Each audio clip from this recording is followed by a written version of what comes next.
È stato ritrovato nascosto qui, dietro questi alberi, nel parcheggio alle spalle della Croce Rossa di via San Crispino. Siamo alla Stanga, a Padova. Il volto tumefatto dalle botte era nascosto dentro un sacchetto di stoffa, le mani legate dietro la schiena con un fil di ferro. Un cinquantenne veneziano è stato salvato questa notte dalla polizia. Nonostante il dolore e il poco ossigeno che ormai gli rimaneva, è riuscito a dare l'allarme suonando il clacson con i piedi. Un segnale che è stato udito dalla volante che stava passando in quel momento. Ai poliziotti che lo hanno liberato, il cinquantenne ha raccontato la sua drammatica nottata.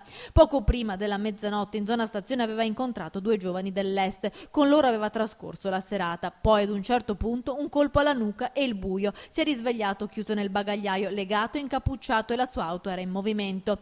Momenti lunghissimi, poi dopo essere nuovamente svenuto si è ripreso e dal silenzio ha capito di essere solo. Strisciando attraverso i sedili posteriori è arrivato fino al clacson e qui ha dato l'allarme. Soccorso è portato in ospedale grazie alle vicine ambulanze. Il suo volto gonfio di botte ha riportato numerose microfratture. Intanto i poliziotti non hanno perso tempo e attraverso alcuni testimoni avventori di un locale di lap dance poco lontano e la descrizione della vittima hanno rintracciato i due aggressori, due giovanissimi moldavi appena maggiorenni.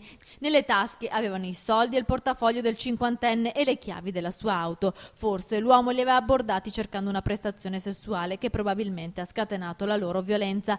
Per i due ragazzi stranieri l'accusa di sequestro di persona e rapina. Intanto poco lontano in zona industriale due ventenni padovani nello stesso momento venivano aggrediti da altri due ragazzi dell'est all'uscita dalla discoteca Villa Barbieri. Uno di loro, a causa di un pugno in faccia, è stato portato in ospedale.